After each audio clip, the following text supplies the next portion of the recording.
Nakatakda namang makipagpulong si Japanese Prime Minister Shigeru Ishiba sa First Family sa Malacanang para sa kanyang state visit.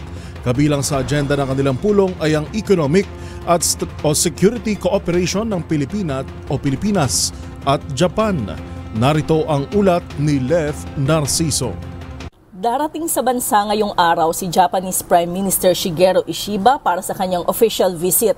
Magiging panauhin ng Pangulo at ni First Lady Liza Araneta Marcos ang Prime Minister at kanyang may bahay na si Yoshiko Ishiba sa Malacanang ngayong hapon.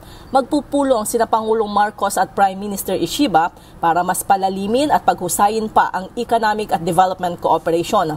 Inaasahang kabilang rin sa palalakasing kooperasyon ang may kinalaman sa depensa at seguridad, gayon din ang people-to-people exchanges. Magpapalitan ng pananaw ang dalawang leader sa regional at global developments.